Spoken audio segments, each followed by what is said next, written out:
All right, so this is Colin's handiwork.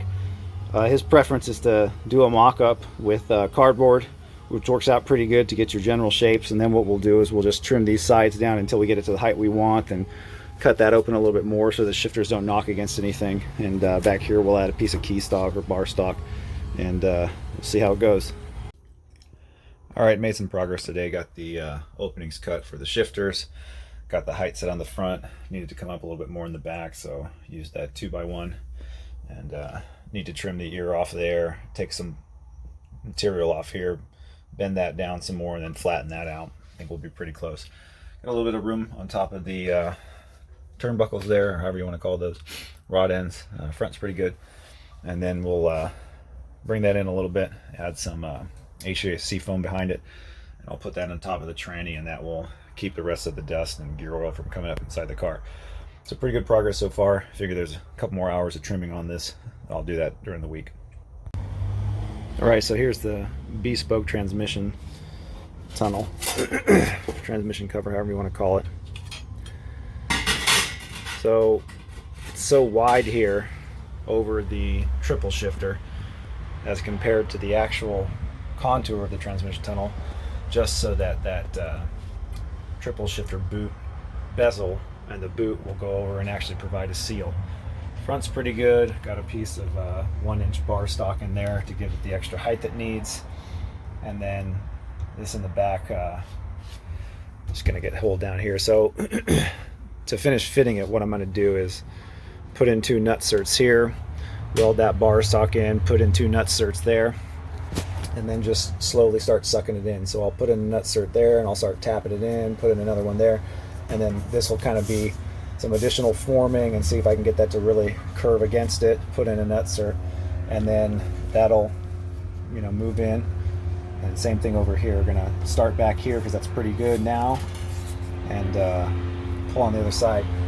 Same thing over there. So it's not really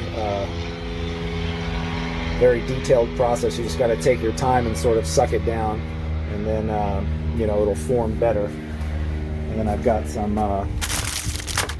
HVAC rubber foam, you know, some pretty thick stuff, 1 inch thick there. I got some there with self-backer that we'll go ahead and put around it to take up those gaps to keep the dust out of the cab. The other thing I'll do is on top of the transmission, I'll put that back. What that'll do is that'll also give it another, you know, gasket and keep some of the dust from coming up through the cab. You see I put a little bar there to connect the 2 seat rails from side to side. What I did is I drilled through the body, gave it a spot weld there, or a plug weld, and then gave it a little lap weld there. That just keep the body from moving so much now that you've cut the connection out there, and that'll be fine. You see that it's still got plenty of movement there. I'm going to go ahead and trim that out a little bit more, and trim that out a little bit more. Right now I'm going to weld the piece of square stock up there for that front mount. All right, give me a few minutes, I'll show you some progress. All right, so this is the final product. I went ahead and painted it. I'm going to put this on top of the transmission. I'm going to put this around the larger gaps which are at the front. And I'm going to put this around the rest of the gaps. These are 1/4 inch 20 bolts. They're aluminum riv nuts, so you can't just hit it with an impact. You got to go down with a little bit of finesse. Give me 5 minutes here and I'll have this installed. I ordered some aluminum riv nuts for the shifter boots. They just haven't come in yet. I'll install them when they do come in. But this will be enough for me to go ahead and start putting the interior back together. So this is the result with that foam tape. Those larger pieces had to be spray adhesive down. This is that little foam blanket to keep the transmission noise down. Notice I don't have anything for the back, but that'll be just fine. Give me a minute, I'll flip it over and install it. There's another look at where all those rib nuts are at. Mirror image on the other side.